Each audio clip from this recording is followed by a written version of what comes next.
다 함께 말씀 보도록 하겠습니다. 말씀은 신약성경 마가복음 9장 2절로 13절까지의 말씀입니다. 말씀은 마가복음 9장 2절로 13절까지의 말씀을 한 절씩 교독하도록 하겠습니다. 엿새 후에 예수께서 베드로와 야고보와 요한을 데리시고 따로 높은 산에 올라가셨더니 그들이 앞에서 변형되사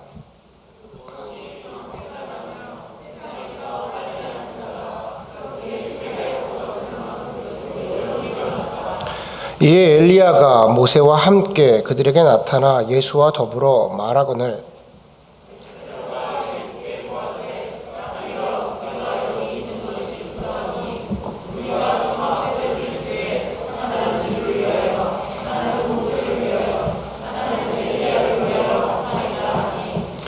이는 그들이 몹시 무서워하므로 그가 무슨 말을 할지 알지 못함이더라.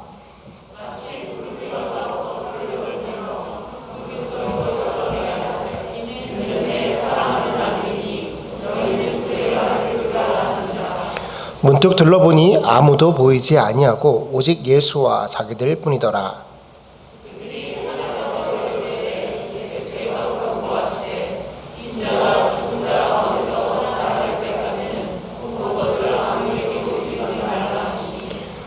그들이 이 말씀을 마음에 두며 서로 문의하되 죽은 자 가운데서 살아나는 것이 무엇일까 하고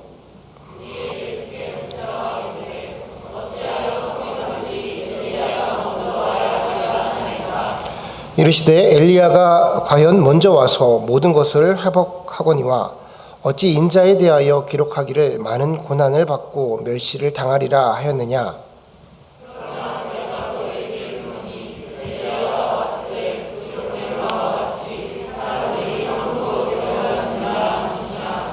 아멘. 자, 오늘 저와 여러분이 나눌 말씀의 제목은 우리가 가야 할 곳이라는 제목으로 말씀 나누도록 하겠습니다. 저는 설교자로서 같은 설교를 계속해서 반복하는 스타일의 설교자는 아닙니다. 오해는 없으시기 바랍니다. 설교는 계속해서 반복해서 해도 별 문제가 되지는 않습니다.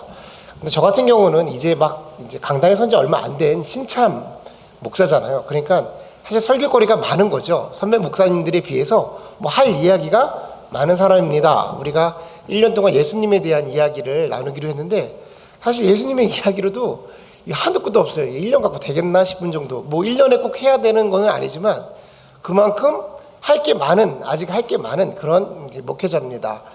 그런데 저도 토시 하나 틀리지 않고 정확하게 반복해서 하는 설교가 몇 편 있어요. 그러니까 저에게 있어서는 제 시그니처 설교 같은 거죠. 이 설교를 할 때면 저는 토시 하나 안 틀리고 거의 똑같이 매번 반복되게 하는 설교가 있습니다.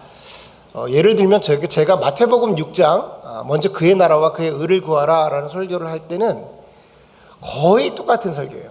여러분들 이미 여러 번 들으실 수 있는데 아마도 저랑 같이 신앙생활 하시면 10번? 10번이 뭡니까? 한 20번은 더 들으셔야 될 거라고 생각을 해요.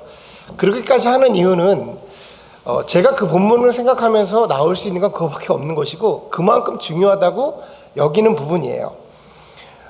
그 외에도 여러 가지 설교가 몇 편 있는데 오늘 본문에 나와 있는 변호사 설교도 제가 거의 토치도 틀리지 않게 항상 매번 동일하게 하는 설교 중에 하나입니다. 제가 설교자로서 제일 좋아하는 목사님은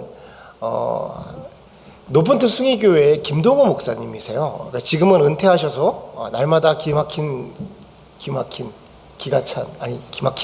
그 새벽 유튜브 이제 설교를 하고 계신데 아마 제가 설교에 있어서 가장 많은 큰 영향을 받은 분이 아마 김동호 목사님이 아닐까 이렇게 생각을 합니다. 참고로 그분은 제가 그렇게 영향을 받은지 모르시죠. 저 혼자 알아서 영향을 받아서 알아서 이렇게 성장을 했으니까요. 그분은 제가 그분의 영향을 받은 건 그분이 설교를 하는 걸 보면 그분의 삶 속에서 되게 소소한 일상들을 설교에 담아내요. 되게 소소한 일상들, 그 소소한 일상들이 주님 안에서 신앙 안에서 묵상이 되어지고 그 묵상이 신앙이 되어지고 결국에는 우리 신앙인들이 겪어야 하는 삶들, 우리가 고뇌해야 되는 현실의 삶 이런 것들을 잘 반영하시는 그런 설교라고 생각을 합니다. 근데 이 김동호 목사님의 설교에는 특징이 하나 있어요. 뭐냐면 이분은 어디 가든지 첫 번째 설교를 하게 되면 그 자리가 첫 자리면 항상 동일한 설교를 합니다. 그 설교가 뭐냐면 자녀의 특권이라는 게 자녀의 특권이라는 설교예요. 자녀의 특권. 제가 예전에는 테이프 같은 거를 우리가 설교를 들었잖아요. 테이프 뭐 CD 같은 거를 받아서 들은 설교만 한 10번도 넘게 들은 것 같아요. 그리고 집회에 참석해서 김동원 목사님이 정말 라이브로 앞에서 설교하시는 것도 한 4번 정도를 들은 것 같아요. 이 설교를 들으면서 정말로 똑같이 하거든요. 하나도 틀림없이. 근데 그때마다 제 안에 느낀 건 뭐냐면 매번 같은 설교를 하는데 매번 제 안에 은혜가 있더라는 거예요. 제가 정말로 한 20번 정도 들어서 전도사 때는 제가 설교를 연습할 때 그 설교를 동일하게 거울을 보면서 저 혼자 해본 적도 있어요. 그러니까 완전 외우다시피 한 거죠. 그런데도 불구하고 그 설교를 또 들을 때 내 안에 은혜가 되어지더라는 거예요. 제가 유튜브 설교를 여러분한테 권하는 사람은 아닌데 여러분도 기회가 되신다면 한번 자녀의 권세라고 쳐서 한번 김동원 목사님의 설교를 들어보시면 지금 천문선 목사님이 무슨 얘기를 하나 한번 좀 알 수 있을 거라고 생각합니다. 저는 오늘 설교를 준비하면서 그런 생각을 해봤어요. 나의 시그니처 설교를 하나 또 하게 되는데 이 설교를 들을 때 내가 김동원 목사님의 설교를 동일한 설교를 듣듯이 우리 성도님들께서도 그 마음속에 또 다른 은혜가 되었으면 좋겠다. 그런 은혜가 있었으면 좋겠다. 설교를 들을 때 이거 예전에 들었던 설교인데 그것 이전에 하나님께서 내 마음속에 또 나에게 지금 이 순간에 나에게 또 한 번 들려주시고자 하는 설교구나라고 생각하시고 오늘 본문을 또 오늘 설교를 들어주시면 감사하겠습니다. 그런데 또 우리가 그렇잖아요. 설교를 예전에 했다고 말하는데 아마 아주 신선하게 들으시는 분들이 굉장히 많을 거예요. 그렇단 말이야? 그런 일이 있었단 말이야? 라고 생각할 수도 있을 거라고 생각합니다. 자, 그래요. 오늘 본문은 앞서 말씀드린 것처럼 예수님의 변화산 사건 설교입니다. 변화산 사건은 정말로 되게 엄청난 장면이에요. 만약 오늘 이 장면을 영화로 만든다면 그 장르를 초대형 판타지 블록버스터 무비 이 정도의 영역으로 만들 수 있지 않을까? 아마 이 장면을 그려낸다면 막 CG도 집어넣어야 되고 시각 효과를 다 동원해서 만들어야지 아마 이 성경에서 표현하고 있는 모습이 등장하지 않을까? 그런 생각을 해봅니다. 변화산 사건 자체를 처음 들으시는 분도 있을 거라 생각해서 간단하게 설명을 좀 드릴게요. 예수님께서는 베드로와 요한과 야고보 이 세 제자를 데리고 높은 산으로 올라가십니다. 어느 한 지점에 다다르셔서 그 몸이 영광 중에 변화되세요. 근데 그 모습을 어느 정도 변화됐냐면 마태는 뭐라고 기록했냐면 그 얼굴이 해와 같이 빛나고 옷이 빛과 같이 빛났다라고 기록을 하고요. 마가는 오늘 본문에 기록한 것처럼 세상에 빨래하는 사람이 그 세탁을 하는 것처럼 아무리 하게 해도 희게 할 수 없을 정도로 희어졌다라는 거예요. 그러니까 예수님의 모습이 번쩍번쩍 했다라는 겁니다. 그러니 제자들이 얼마나 놀랐겠어요. 근데 그것도 모자라서 갑자기 하늘에서 모세와 엘리야가 내려오는 거예요. 여러분, 모세와 엘리야가 유대인들에게 어떤 인물입니까? 모세, 율법의 상징이고요. 엘리야, 모든 선지자의 상징인 인물인 거죠. 그러니까 예수님께서 성경을 통틀어서 말씀하실 때 이 모든 것이 모든 율법과 선지자의 강령이라 라고 표현한 것처럼 그 말 자체가 현실이 돼서 나타난 장면이 지금 눈앞에서 벌어지고 있는 겁니다. 여러분, 베드로가 정신이 없는 거예요. 놀라서 막 지금 어리둥절한 겁니다. 생각을 해보세요. 베드로가 어떻게 모세와 엘리야를 알아봤겠어요? 당시에는 인터넷도 없었고 사진도 없었습니다. 그러니까 베드로는 한 번도 모세와 엘리야를 본 적이 없어요. 근데 지금 이 순간 한 번에 알아봤다는 것이죠. 무슨 말이냐면 하나님의 임재 속에 완전히 들어가 있는 상태예요. 영적으로 그들을 알아볼 수 있는 단계까지 들어가 있는 상태가 지금 베드로에게 벌어진 겁니다. 큰 황홀경 속에 들어가니까 베드로가 정신을 못 차리고 예수님에게 이렇게 고백합니다. 주님, 여기가 너무 좋습니다. 내가 이곳에 초막 3개를 지어서 예수님을 위해서 또한 모세를 위해서 엘리야를 위해서 초막을 짓고 이곳에 살겠습니다 라고 말을 하는 거예요. 성경에서는 베드로를 향해서 뭐라고 기록하냐면 그가 몹시 두려워함으로 무슨 말을 하고 있는지 몰랐다라고 기록을 해요. 그러니까 지금 횡설수설하고 있는 겁니다. 그때에 하늘에서 구름이 막 몰려들더니 갑자기 웅장한 목소리가 들려요. 하나님의 음성으로 말씀하시는 겁니다. 이는 내 사랑하는 아들이라 너희는 그의 말을 들으라 라고 말해요. 이는 내 사랑하는 아들이라 너희는 그의 말을 들으라. 이 말씀이 끝나고 베드로가 주변을 돌아보니까 아무도 없는 겁니다. 그리고 산에서 내려오면서 예수님께서 베드로를 향해서 이렇게 말씀하세요. 인자가 죽음을 당하고 부활할 때까지, 다시 살아날 때까지 오늘 본 것을 아무에게도 말하지 말라. 아니, 사람이 죽었다 살아난다니 한 번도 들어보지 못했던 일이잖아요. 근데 예수님이 딱 정확하게 말합니다. 인자가 다시 살아날 때까지 오늘 본 것을 아무한테도 말하지 마. 신비주의, 예수님 신비주의. 이런 얘기를 딱 해주시는 거예요.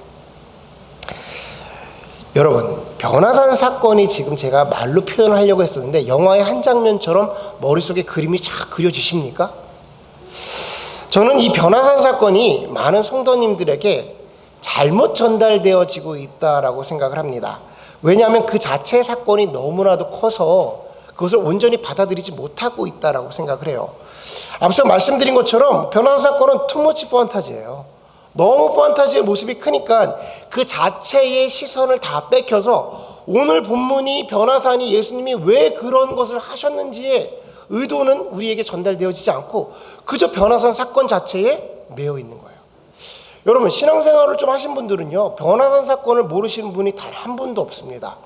근데 그 변화산 사건이 벌어졌는데 내 삶 가운데에 내가 그 변화산 사건을 붙잡고 내 인생 가운데에 나의 신앙생활 가운데에 그 변화산 사건으로 영향을 미치고 살아가고 있는 사람들이 과연 몇 분이나 되실까요?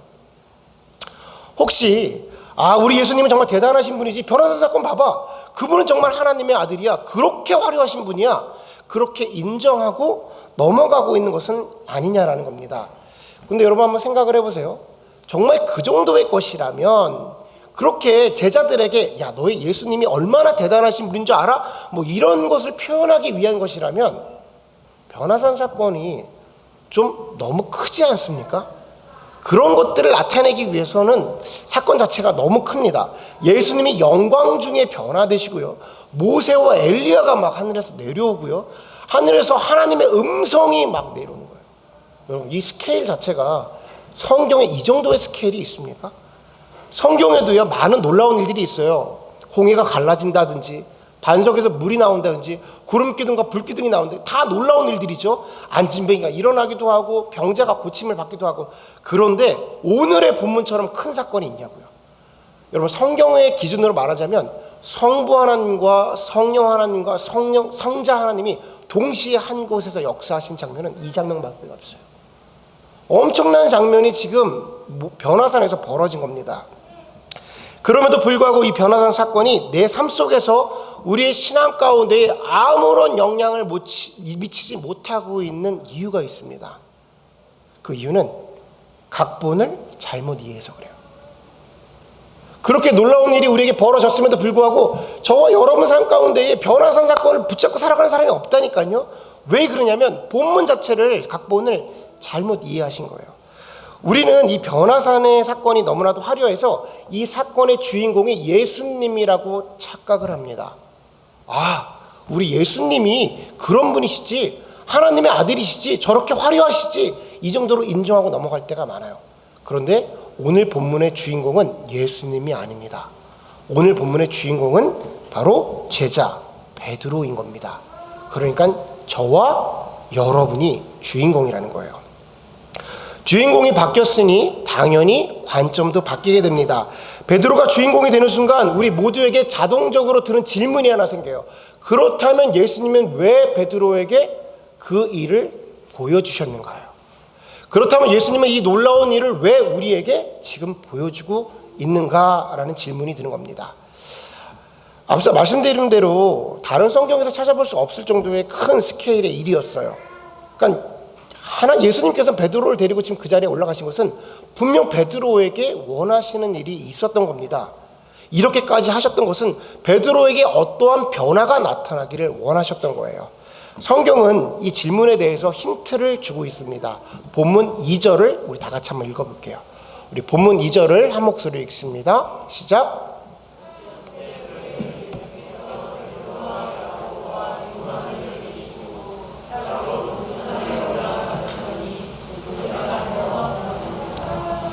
아멘.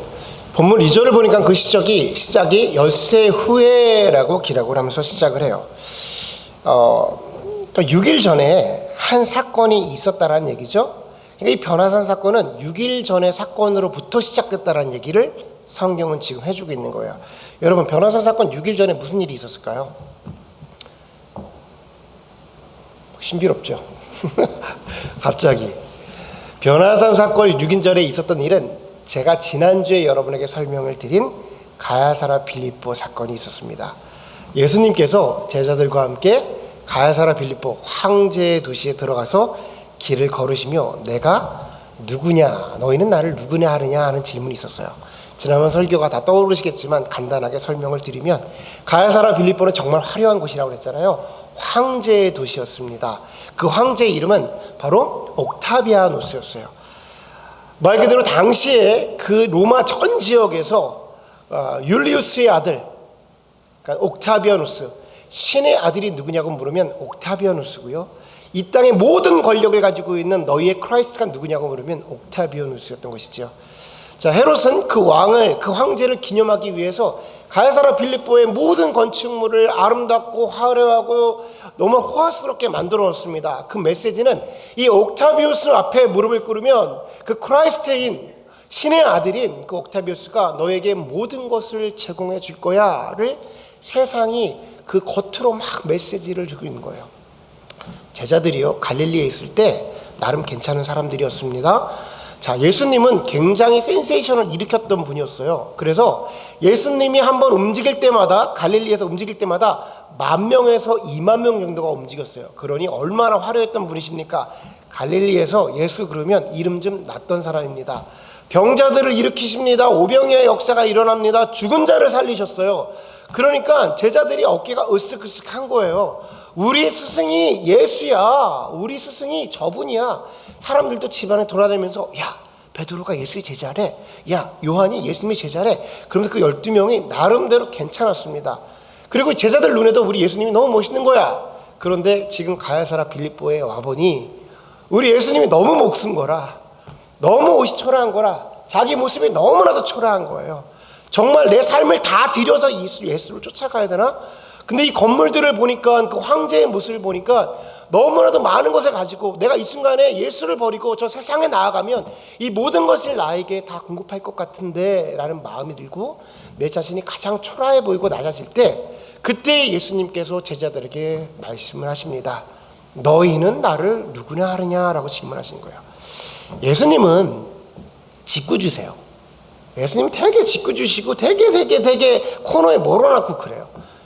예수님은 항상 우리에게 그 순간에 물어보시는 것 같아요. 제자들에게도 마찬가지인 거죠. 너희는 그 순간 아무것도 너에게 희망이 없다 생각하고 세상의 버거움을 느낄 때 그때 물어보십니다. 너희는 나를 누구나 하느냐. 그 어려울 때에 베드로가 고백을 합니다. 주는 그리스도시요 살아계신 하나님의 아들이십니다 라고 말하는 거예요.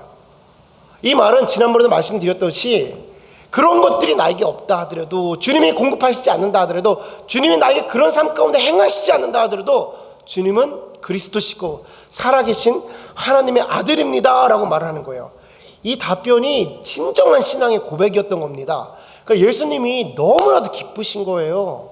어떻게 이런 말을 할 수 있을까? 어떤 이렇게 말을 할 수 있을까? 그래서 예수님이 그때로부터 그 마음을 자신이 갖고 계신 사명을 이야기했습니다. 여러분, 이거 되게 중요한 얘기예요. 자, 그때로부터 21절에 보면, 마태복음 21절에 보면 뭐라고 이러면 그때로부터 비로소 나타나시니라. 예수님께서 자신의 사명, 십자가를 그때서부터 나타내신 거예요. 그 이전에도 기회가 많았는데 말씀하시지 않고 그 베드로의 고백 위에 말씀하신 겁니다. 그러니까 베드로의 고백이 뭐예요? 인격적인 관계가 형성된 거예요. 우리들도 예수님과 무언가의 관계를 형성하려면 이 고백이 없이는 이루어질 수가 없는 겁니다. 이 고백을 해야 예수님께서 자신의 길, 자신의 뜻, 자의 사명을 우리에게 말씀해 주신 거고, 우리에게도 그렇게 살기를 원하시는 이야기를 해주시는 거예요. 어찌됐든 간에 베드로가 그렇게 고백을 합니다. 그리고 예수님도 베드로에게 칭찬을 해요. 문제는 지금부터 발생합니다. 제가 지난주에 말씀드리지 않았지만 베드로가 가지고 있던 한계가 있었어요. 자, 십자가를 말씀하시니까 베드로가 갑자기 흥분해서 예수님에게 말씀하시는 거예요. 예수님, 지금 무슨 말씀하시는 거예요? 제가 고백했잖아요. 당신은 하나님이시고 하나님의 아들이시고 그리스도라고요. 십자가라니요. 무슨 그렇게 약해 빠진 소리를 하시는 거예요? 다시는 그런 말씀 내게 하지 마세요. 제가 입술로 고백했는데 왜 그런 말씀을 내게 하시는 거예요? 라고 말하는 거예요. 제가 좀 흥분해서 얘기하잖아요. 베드로가 이거보다 좀 더 했던 것 같아요. 왜냐하면 성경의 원어를 보니까 예수를 꾸짖듯이 말할 때 쓰는 단어를 사용했다고 그래요. 그러니까 실제로 꾸짖는 거야. 예수님 지금 무슨 말씀하시는 거예요? 왜 이렇게 약간 빼진 소리 하세요? 당신이 그리스도인데 왜 십자가에 못 박히고 하늘의 영광과 권세로 이 땅을 누리시고 그런 것들 다 행하셔야죠. 그때 예수님께서 이렇게 말씀하십니다. 사단아, 뒤로 물러가라. 너는 나를 넘어지게 하는도다. 너가 하나님의 일을 생각하지 아니하고 도리어 사람의 일을 생각하는도다. 여러분, 이게 베드로의 한계였습니다. 예수님은 지금 십자가를 말씀하고 계신데 자신의 사명을 얘기하는데 베드로는 자기 자신을 위한 예수님을 얘기하는 거예요. 예수님이 십자가에 못 박히면 나는요, 이 소리예요. 그리스도인 거 인정한다니까요. 그런데 십자가라뇨, 그건 무슨 소리입니까? 이 땅을 호령하셔야죠. 여러분, 이것이 우리의 한계입니다. 예수님은 지금 십자가의 길을 말씀하고 계신데 우리에게 사명을 이야기하고 계신데 지금 우리는 우리를 위한 예수님을 계속해서 구하고 있는 거예요. 주님이 내게 말씀하시는 사명은 뒷전에 두고 계속해서 나를 위해서 이런 일들을, 나의 기도의 제목들, 내가 이루어야 되는 것, 꼭 이때에 좀 해결돼야 되는 것들을 예수님에게 얘기하고 있는 것이죠. 예수님이 인정한다니까요. 그분은 그리스도시고 살아계신 하나님의 아들입니다. 다 인정합니다. 근데 나를 위해서. 예수님이 그래야 돼. 예수님이 하나님의 아들이셔야 되고 성자 하나님이셔야 되고 모든 능력을 갖고 계신 분이어야 돼. 왜? 내가 믿고 있잖아. 내가 교회 나오잖아. 예배하잖아. 예수님이 하잖아. 내가 기도하는 대상 예수님이잖아. 그러니까 나를 위해서 예수님이 그래야 된다고 인정하고 있는 거예요.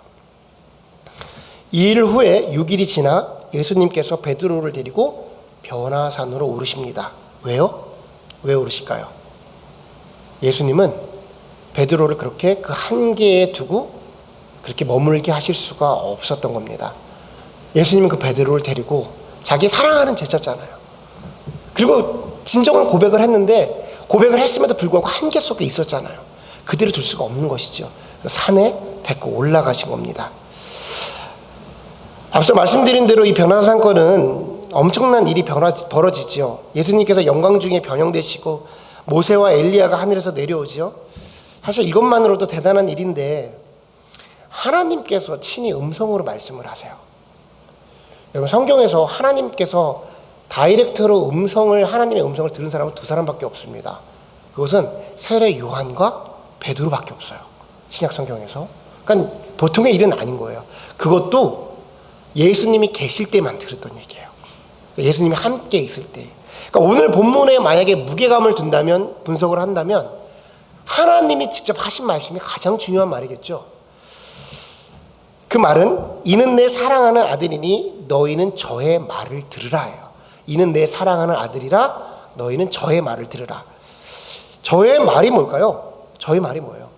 6일 전에 말씀하신 예수님의 십자가입니다. 예수님의 십자가. 예수님이 십자가를 질 것처럼 너희에게 주어진 십자가도 짊어지라고 얘기하고, 마태복음에 보면 각자 자기 자신을 부인하고 각자의 십자가를 짊어지고 나를 따르라 라고 예수님께서 말씀하세요. 그러니까 하나님이 지금 말씀하고 있는 메시지가 뭐예요? 6일 전에 이야기했던 십자가의 사명을 이야기하는 겁니다. 그런데 베드로의 반응이 굉장히 놀랍습니다. 그 하나님의 음성을 듣고 베드로가 한 얘기가 무엇이냐면 여기가 좋사오니 내가 초막 셋을 짓고 여기에 살겠습니다 라고 말하는 거예요. 베드로는 보통의 인물은 아닙니다. 아무리 생각해도 성경을 읽어도 베드로는 보통의 인물은 아니에요. 이쯤 되면 좀 감이 올 것도 같은데 베드로는 그 자리에서 판을 벌립니다. 여기가 좋사오니 제가 여기 있겠습니다 라고 말을 하는 것이죠. 예수님께서는 세상 가운데 그 사명을 감당하라고 그 모든 것을 보여주신 거예요. 하나님의 은혜도 하나님의 영광도 엘리야와 모세가 내려오는 하나님의 음성도 들려주셨는데 거기서 베드로가 자신의 한계 또한 뭉쳐가지고 여기가 그 영광이 너무 좋사오니 내가 여기서 머물면서 그 영광 가운데 머물러 있겠습니다 라고 말하는 것이죠. 그 또한도 자신을 위한 사건으로 바꿔버린 겁니다. 여러분, 성경에서 나와 있는 베드로의 모습을 보면서 우리의 모습이 좀 보여지지 않습니까? 우리의 모습이 좀 드러나지 않습니까? 우리가 예수님을 인정한다니까요. 그분은 그리스도시고 살아계신 하나님의 아들도 인정해요. 근데 자꾸만 나를 위해서 인정하는 모습이 나와요. 우리가 때때로 기도를 하고 예배를 드리고 성전 앞에 나와서 주님과의 시간을 가질 때 하나님이 우리의 영적으로 회복시켜 주시고 당신의 평안을 우리에게 주실 때가 있습니다. 왜 그럴까요? 왜 그런 것들을 공급해 주실까요? 더 나아가서 영적으로 하나님의 임재가 있어서 우리가 말로 형용하지 못할 정도로 베드로가 경험한 것처럼 하나님의 영광 가운데 우리가 거할 때도 있습니다. 왜 그런 것들을 보여주실까요? 베드로와 같이 그 영광 가운데 너희가 깨달은 그것을 가지고 세상에 나아가서 예수를 누리고 예수를 흘려보내고 예수 그리스도 가운데 그 사명을 세상 가운데 행하라는 것입니다. 근데 때때로 우리가 그 영광이 너무 좋아서 기도의 자리에 머무는 사람들이 굉장히 많아요. 교회에만 뭉쳐 사는 사람들이 굉장히 많습니다. 오해가 없으시기 바라요. 기도가 선한 것이고 교회에 뭉쳐서 성도들이 교제하는 것이 어찌 안 좋은 것입니까? 그런데 진정한 의도가 하나님께서 있는데 우리끼리 뭉쳐 살 때가 많다는 것이요. 겉으로 보기엔 신실한 것 같아요. 겉으로 볼 때는 대단한 기도하시는 분 같아요. 겉으로 볼 때는 대단하게 신앙생활하고 있는 것 같아요. 하나님이 보시기에, 예수님이 보기에 너 지금 여기서 뭐하고 있는 거야? 라고 물어보실 수 있는 거예요. 예수님께서 지금 말씀하시면서 너에게 이 모든 것을 공급하신 것은 너의 사명 가운데에 베드로를 향해서 사람을 낚는 업으로 내가 너를 불렀는데 어찌 너가 여기서 초막을 짓고 여기 있겠다고 말하냐는 거예요. 여러분, 하나님의 임재를 정말로 경험하잖아요. 그건 얼마나 기쁨이 좋은지 모릅니다. 얼마나 그 안에 하나님의 영광 가운데 내 안에서 모든 것들이 거두어지고 더러운 찌꺼기가 나가고 주님 안에서 평안을 얻고, 물론 유익만 있는 거예요. 부담도 있었죠. 부담도 있죠. 하나님의 임재 가운데 우리가 해야 할 일들이 있으니까. 그런데 그것 좋다고 거기만 있으면 어떡합니까? 여러분, 신앙인들 가운데에 하나님의 임재가 있는 곳이 있어요. 성령 집회 같은 데 거기서 가면, 이런 표현을 하면 좀 그렇지만 정말로 경험할 수 있습니다. 피지컬이 정말 경험하고 싶습니까? 신실한 집회 가면 있긴 있어요. 그것이 건강한지 아닌지의 문제이지. 근데 그런 집회만 따라다니시는 분들이 있어요. 그런 곳만 다니는 분들이 있어요. 거기가 좋아서. 여러분, 초막을 짓고 거기에 머물러 있는 사람들입니다. 예수님께서 나에게 응답을 주셨습니까? 하나님께서 나에게 무언가의 문제의 해결을 주셨습니까? 왜 주셨어요? 나아가서 그 일들 감당하라고. 저는 오늘 우리에게 주어진 말씀이 우리 교회 가운데에 너무나도 중요한 말씀이라고 생각을 해요. 우리 교회를 바라보면서 사람들이 모여서 친교를 하고 교제를 하고, 그러기에 참 좋은 교회다. 연령대도 비슷하고 자녀들도 비슷하고 뭔가 목장 예배를 해도 재밌고 감각도 비슷하고.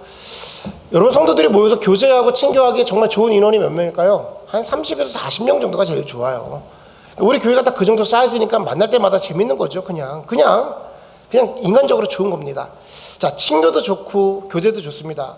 우리 만남 가운데 예수가 없는 것도 아니잖아요. 그런데 그 만남 가운데의 사명이라는 부분을 빼면, 사명이라는 부분이 빠지면 우리 안에 과연 뭐가 있냐라는 것이죠. 모임이 다 좋아요. 우리끼리 유익하고 좋습니다. 근데 그 모임 가운데, 우리 목장 예배 가운데, 우리 교제 가운데 사명이라는 게 없이 모이고 있으면 아무것도 아니라는 거예요. 우리는, 어떤 분들은 그런 얘기도 해요. 목장 예배 가운데 모여서 우리끼리 교제하는 게 너무 좋습니다. 그러면서 이렇게까지도 얘기해요. 지나가는 우스갯소리죠. 저는 우리 교회가 되게 막 커지고 그러지 않았으면 좋겠어요. 그러면 이런 교제를 같이 못 하잖아요. 라고 말하는 거예요. 그 마음속에 무슨 마음인지를 알 것 같아. 근데 그렇게 사람들이 막 모여들면, 새로운 사람들이 오면 그런 것들이 막 깨어지고 또 신경 써야 되고 그러니까, 그냥 우리끼리 여기가 좋사오니가 되는 것이죠. 저는 이 코로나 시대를 겪으면서 이런 생각을 해봤습니다. 하나님이 우리 교회를 지금껏 이렇게 인도하신 이유가 있지 않을까? 여러분, 우리 코로나 시간을 지나면서 교회에 물론 신앙적으로 놀란 경우는 있지만 흔들림이 없었습니다. 신앙이라는 것은요, 언제 그 위력을 발휘하냐면 위기 때 발휘해요. 평상시에는 다 똑같습니다. 신앙이 많든 적든 평상시에는 다 똑같아요. 근데 위기가 닥치잖아요. 그러면 자신의 신앙이 드러나게 되었어요. 교회들도 마찬가지예요. 위기를 닥치면 그 교회가 어떻게 신앙으로 이겨내는지가 나오게 돼요. 그런데 제가 교회를 바라보면서 우리에게도 놀라기도 했죠. 당황하기도 했죠. 근데 교회가 어느 순간에 다시 한번 신앙으로 견고하게 다져지는 모습을 볼 수가 있습니다. 점수를 되게 많이 주는 게 아니라 그 위기 가운데 우리 신앙이 드러나더라라는 거예요. 많은 교회들이 거품들이 그 위기 가운데 걷어지는 것을 제가 봤습니다. 위기가 실제로 닥친 거예요. 그러면서 제가 우리 교회를 바라보면서 이 어려운 시기에 주님께서 우리 가운데 신앙으로 뭉치게 하신 것도 있고, 우리 각각 구성원들을 바라보면서 교회 가운데 어떤 실족되는 인원들이 없는 거예요. 직업으로 보나 다른 일들로 보나 여러 가지 일들이 이 시기를 잘 견디게 되고 교회 가운데 뭔가 갖춰지고 흔들림이 없이 하나님께서 만들어줬어요. 왜 그랬을까요? 주님이 베드로에게 원하심이 있듯이 지금 이때에 우리에게 원하심이 있는 거예요. 우리 교회를 통해서 뭔가 하고자 하신 일이 분명히 있는 겁니다. 제가 어제도 목장 예배를 돌아다니면서 이 목장 저 목장 이야기를 들으면서 하나님께 너무나도 감사한 것은 이렇게 위기의 시기고 어려운 시기인데 각각의 기도 제목들이 하나님의 인도하심이 너무나도 잘 되어진 응답을 받고 있는 모습을 보는 거예요. 우리의 기도 제목 가운데에 주님께서 공급하심에 감사를 하고 앞으로 더 큰 거를 바라보고 있더라고요. 이런 일들이 이루어지길 원합니다. 저런 일들이 벌어지길 원합니다. 그러니까 다른 교회는, 다른 부분들은, 다른 가정들은 지금 너무나도 실족해 되어서 뭔가 다시 마이너스였다면 제로로 가기 원하는 기도를 한다면 지금 우리는 더 나은 것을 기도를 하고 있더라는 거예요. 제 마음속에 목회자로 되게 감사했습니다. 하나님께서 어떤 가정도 어떤 부분도 실족치 않게 교회를 이끌어 가시는구나. 여러분, 왜 그런지를 깨달으셔야 돼요. 지금 무엇을 원하셔 그러신지, 우리 가운데 원하시는 일이 분명히 있다는 겁니다. 우리 교회가 정말로 좋은 교회일까요? 되게 좋은 교회일까요? 우리 교회가 힘들어서 교회를 나가신 분들도 있습니다. 그러니까 우리 교회는 만약 객관적으로 본다면 좋은 점도 있고 나쁜 점도 있는, 장단점이 있는 교회, 모든 교회가 마찬가지일 거예요. 근데 저는 우리에게 좋은 점도 분명히 있다고 생각합니다. 그 점을 가지고 저는 우리 교회가 다른 교회들의 세상에 대안이 되는 교회가 되어줬으면 좋겠어요. 그것이 우리의 사명이 아닌가. 무슨 말이냐면 지금 제가 다른 교회들을 바라보면서 이 시기를 바라보니까 어떤 일이 벌어지고 있냐면 우리 세대의 사람들이 교회를 떠나가고 있습니다. 우리 세대는, 제가 말하는 저희 세대가 지금 저희랑 목회자랑 여러분들이 거의 비슷한 세대잖아요. 교회에서는 허리라고 말하고 젊은 세대라고 말해요. 감사하죠. 언제까지 젊을지 모르겠으나 교회에서는 분명 젊은 건 맞습니다. 전체적으로 교회 연령층이 높아서 그래요. 그런데 상대적으로 이 젊은 세대가 신앙이 되게 연약한 세대입니다. 그래서 교회의 허리라고 말하는데 허리가 연약한 거예요. 모든 교회가 다 마찬가지예요. 근데 이 위기가 닥치니까 이 약한 부분이 먼저 반응하게 된 겁니다. 그래서 교회의 이 사람들이 그동안은 큰 교회나 어떤 교회나 그냥 신앙생활 하던 패턴이 있어서 관성이 있어서 다니다가 코로나를 맞이하고 나서 교회를 안 나가기 시작하는데 이제는 안 나갈 핑계가 되니까 아예 안 나가게 되고 교회를 멀리 떠나가게 되는 거예요. 교회가 다시 오픈했는데 그들이 돌아오지 않고 있습니다. 이전에는 시부모님의, 우리 부모님 세대가 있으니까 시부모님의 눈치가 보여서 내지는 부모님의 눈치가 보여서 같이 자녀를 데리고 교회를 갔었는데 교회를 안 나간 지 1년이 되니까 그동안 연약한 신앙 가운데 이제 그것이 관성이 돼서 안 나가도 되는 게 된 거예요. 그러니까 영상으로 드리면 되는데 그 영상마저도 사실 조회수 같은 거 확인해 보면 드리지 않고 있는 겁니다. 여러분, 그들 어떡합니까? 저는 우리 교회가 모든 것을 다 감당할 수 있는 교회라고 생각하지는 않아요. 그러나 누군가에게 분명히 대안이 될 수 있는 부분이 있다라고 생각하는 것이죠. 그러면 그들에게 나아가서 그들에게 복음을 전해주고 우리 교회에 나와서 같이 예배케 해야 되고 우리가 기도하고 그들을 품어낼 수 있는 교회가 되는 거죠. 그들이 어느 교회에 있든지, 저는 예전에는 이런 생각을 했어요. 다른 교회에 소속되어 있는데 뭘 우리가 이제 목사들끼리 하는 얘기, 우스갯소리입니다. 그 상도덕에 위반되는 거 아니냐? 왜 다른 그 목회자들의 교회에 그걸 데리고 가고 그럼 되냐? 막 그랬단 말이죠. 근데 지금은 그런 차원이 아니에요. 뭐 평행이동 이게 아니라 사라져가는 거예요. 허리가 없어지는 겁니다. 지금 이 시대는요, 젊은 사람들이 없는 거예요. 근데 여러분, 왜 젊은 사람들이 없냐면 지금 우리가, 저와 여러분이요, 세상에서도 가장 유혹이 강력한 곳에 있는 거예요. 자녀도 길러내야 되면서 부모도 양육해야 되면서 세상 가운데에 미래도 걱정해야 하는 그 나이를 살아가는 거예요. 여러분들 지금 고민하는 게 뭐죠? 조금 더 큰 집에 가서 자녀들과 어떤 무언가를 갖춰야 되지 않는가? 우리가 물질적인 부분에서 가장 노출이 많이 되는 시대가 지금 저희 세대예요. 미래에 대해서 내가 연금을 하나 들어야 되는 거 아닌가? 미래에 대해서 보험을 들어야 되지 않나? 뭔가 금전적인 게 실제적인 현실에 닥치는 세대인 거죠. 그러니까 현실과 믿음이 가장 충돌이 될 때 우린 그동안 믿음이란 영역으로 버틸 수 있었다면 그 전에 그냥 교회를 다녔던 분들이 있을 거 아닙니까? 관성에 대해서. 그분이 현실을 만나고 1년 동안 교회를 안 나가게 되니까 내가 왜 그걸 해야 돼? 현실의 문제가 이렇게 큰데, 그러니까 교회로 돌아오기가 힘든 거예요. 그때 예수님께서 너희는 나를 누구냐 할 때에 그들은 옥타비오스를 선택할 수밖에 없는 상황 속에 있는 것이죠. 교회가 대안이 돼야 되는데 대안이 되는 교회가 없는 거예요. 우리가 감당할 일들이 있는 겁니다. 우리가 젊은 사람들을 하나님께서 모아주시고 자녀들을 길러내게 하시고 이 안에서 우리가 아무런 실족치 않게 교회를 유지하게 하는 건 너희가 이 땅에서 잘 먹고 잘 살아라. 우리는 그냥 주님 이곳이 좋사오니 우리끼리 잘 먹고 잘 살겠습니다. 그런다면 완전히 우리가 그 포인트를 잘못 이해하고 있는 것과 동일한 것이죠. 변화산 사건을 바라보면서 우리에게 신앙에 영향을 미치지 못했다? 변화산 사건이 그냥 예수님의 사건으로 둔 거예요. 변화산 사건은 완전히 우리의 사건인 겁니다. 우리에게 홍해가 갈라져야 됩니까?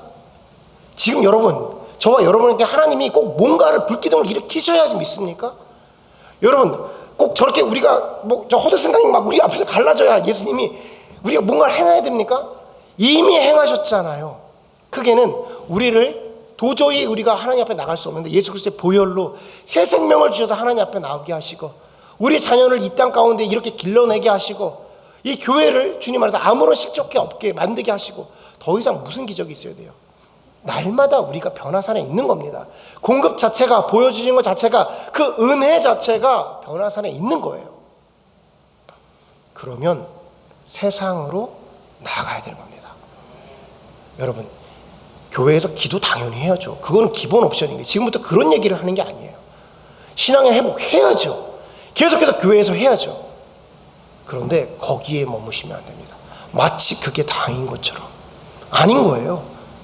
분명히 지금 이때에 떨어져 나가고 있는 영혼에게 하나님이 나아가서 무언가를 하기를 원하시는 거예요. 제가 이런 마음을 가지고 있었는데 지난주 우리가 수요 예배 때 수요 예배를 하고 있는데 장병원 집사님께서 이제 수요 예배 전에 저한테 이제 신앙의 고백을 하시는 거예요. 우연히 회사를 통해서 알게 되신 분이 있는데 그분이 미국에 오셔서 이제 예수를 영접하고 나이가 비슷하답니다. 다른 교회를 등록을 하시고 교회를 다니고 있었는데 코로나 기간을 맞이하면서 교회를 못 나가고 계시다라는 거예요. 근데 알게 됐더니 자기 마음속에 자꾸만 하나님이 거룩한 부담을 주시는 거예요. 거룩한 부담을 주시면서 그분과 함께 예배하고 싶고 그분을 교회로 인도하고 싶으셨다는 거예요. 근데 그때 제 마음이 야 그것도 이 장보형 집사님이 좀 이게 있으시잖아요. 이렇게 막 달려가시는 거 있으시잖아요. 이분이 또 왜 이러시나? 또 왜 다른 교회에 또 다 성도님 데리고 와가지고 또 목사님끼리도 다 내가 잡혀가가지고 또 죄송합니다 이런 거 해야 되고 막 이런 생각이 이제 계산적으로 드는 거야. 근데 그 마음속에 그런 부담이 있습니다. 목사님 어떻게 해야 되지? 라고 질문하는데 은연중에 무슨 말을 하시냐면 그런데 그 교회를 지금 못 다니고 있대요 라고 말해요. 그분이 그 교회를 못 가고 있는 거야. 그래서 그분이 트린턴인가 어디에 사시고 계신데 자기가 라이드를 해서 그분을 모시고 오고 싶다. 그분이 된다면 그러고 싶다는 거예요. 근데 제 마음속에 이런 생각이 들었습니다.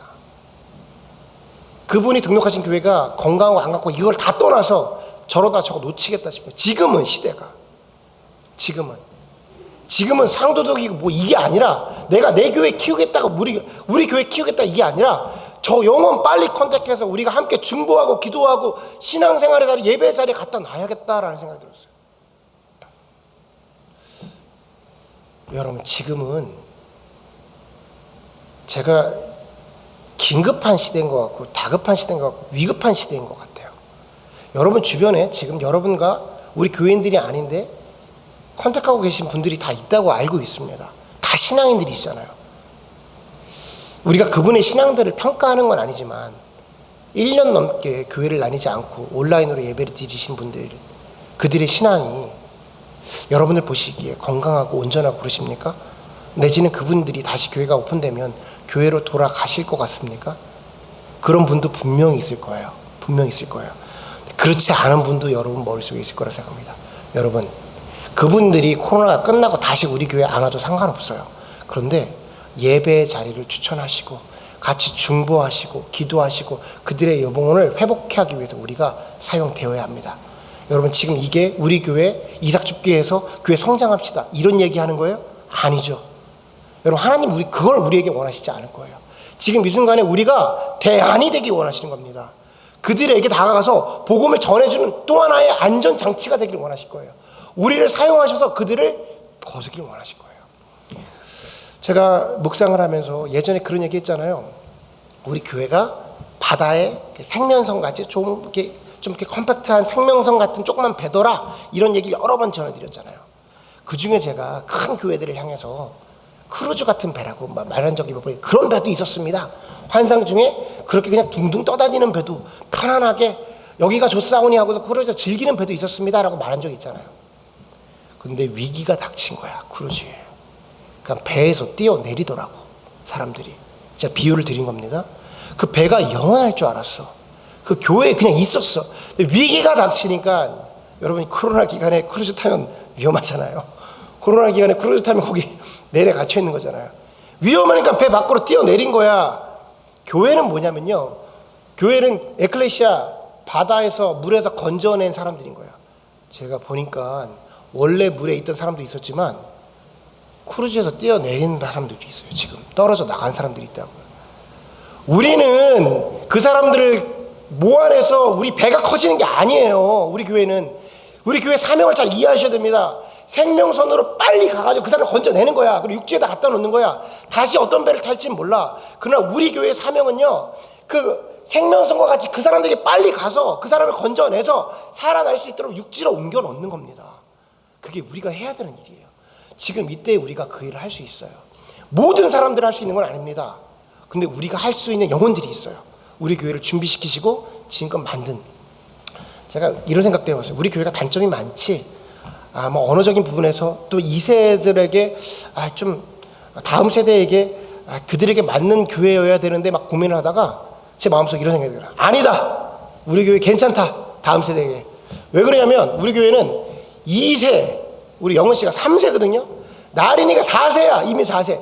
이민 4세도 다니는 교회야. 됐어, 괜찮아, 다 데리고 올 수 있어.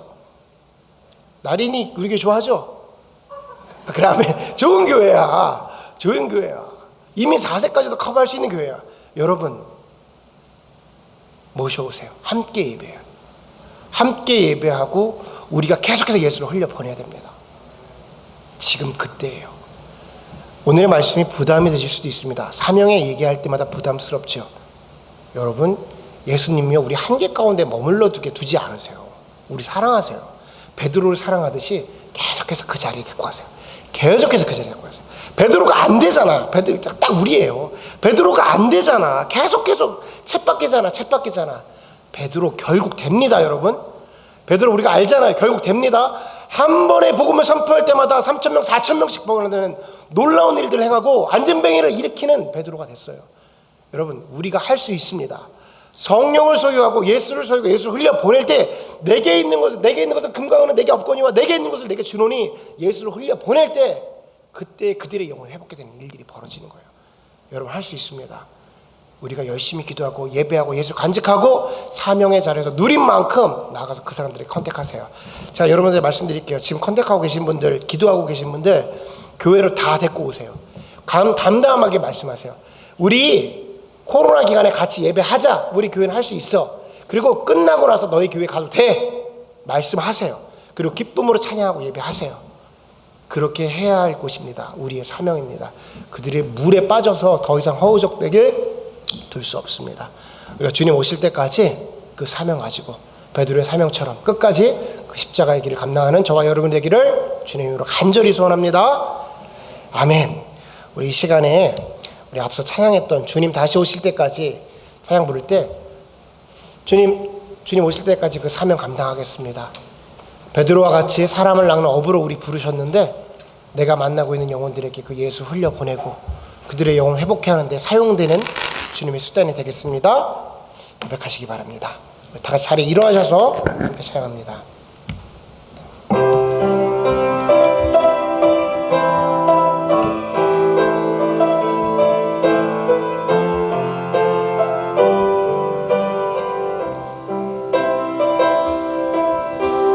주님 다시 오실 때까지 나는 이 길을 가리라.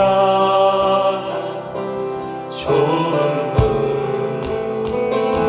길 나의 십자가 지고 나의 가는 이 길 끝에서 나는 주님을 보리라. 영광의 주님 나를 맞아주시 주님 다시 오실 때까지 나는 일어나 달려가리라. 주의 영광 온 땅 덮을 때 나는 일어나 노래하리. 내 사모하는 주님 온 세상 그주시라. 내 사모하는 주님 영광의 왕이시라. 주님 다시 오실 때까지 나는 이 길을 가리라.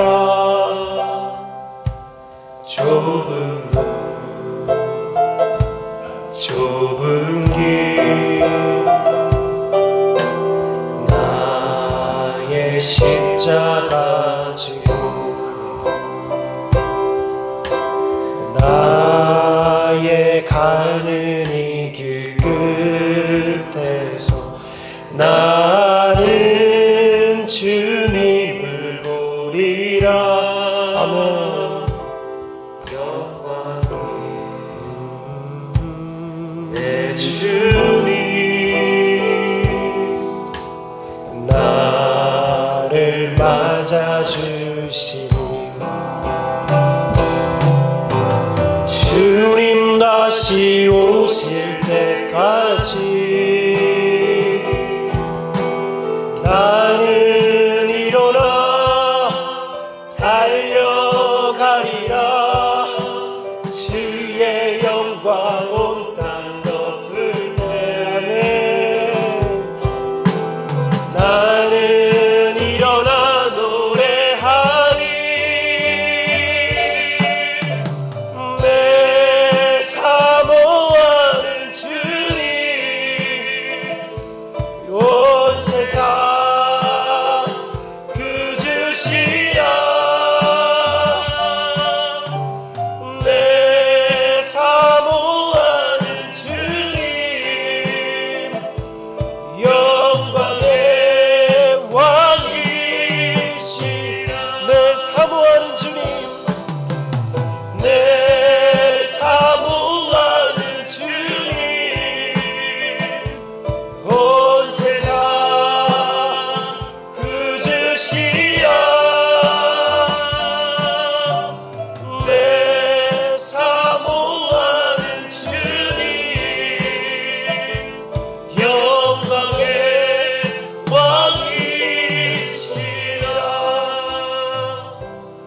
시간에 주님을 향해서 함께 고백하는 시간 갖겠습니다.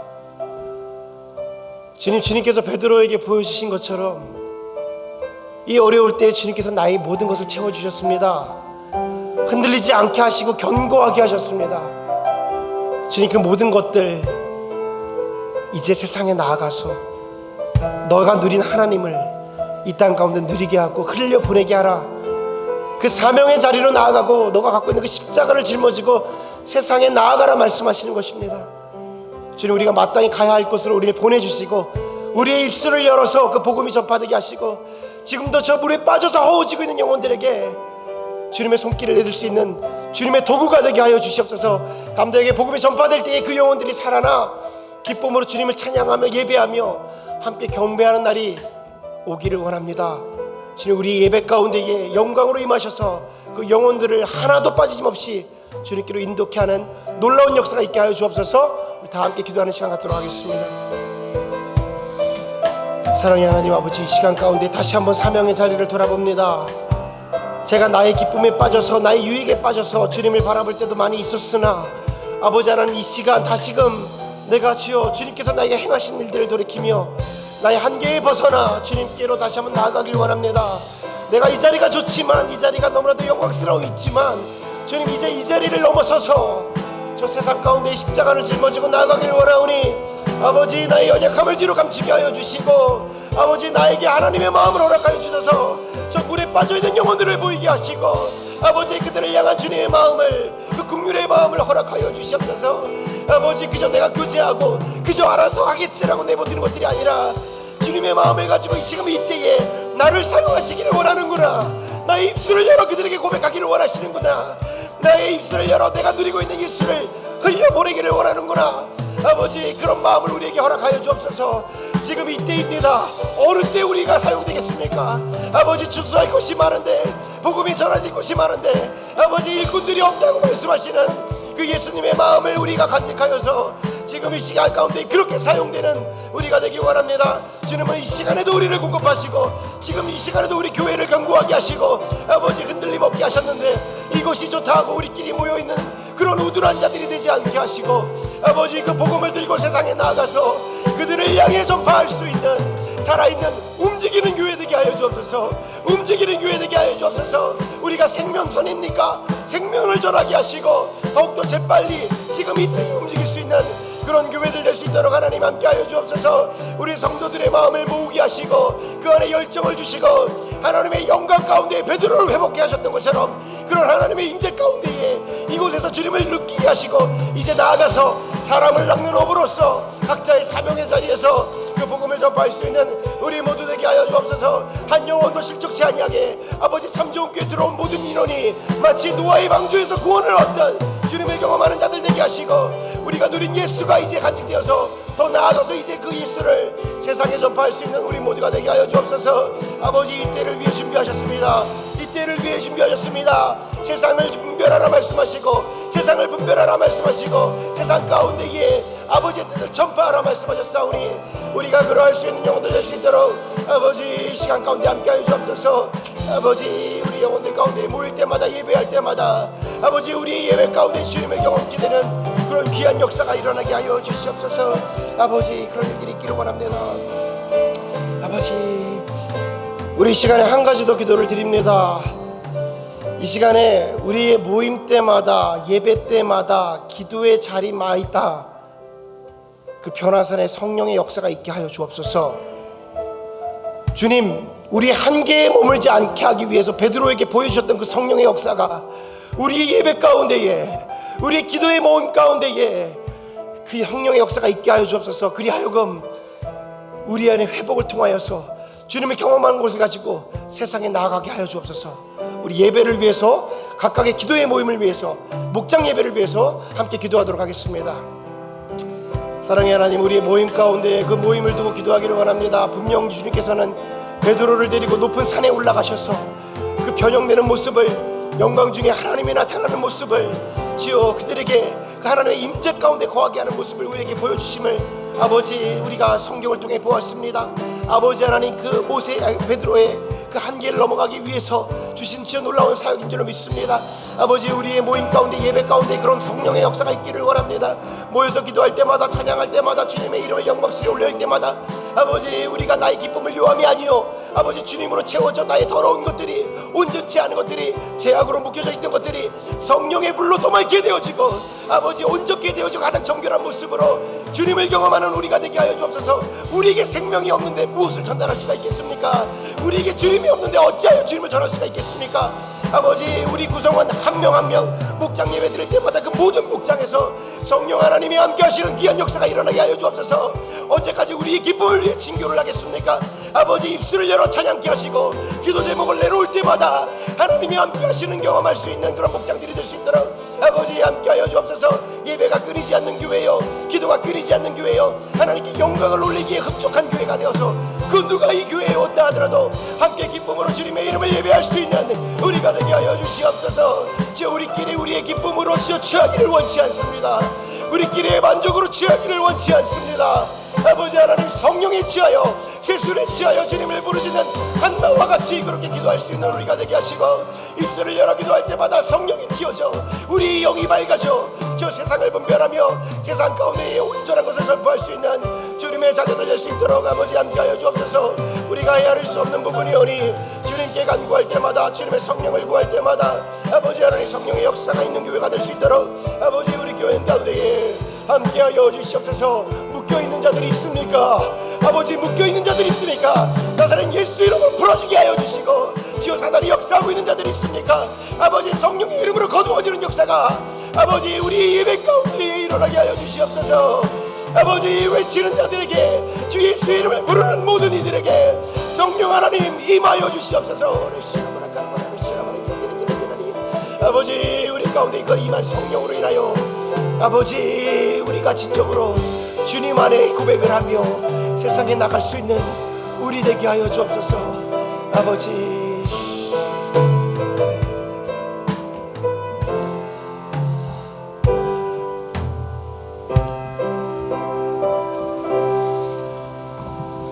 다시 한번 주님이 말씀하신 십자가의 사명의 길을 바라봅니다.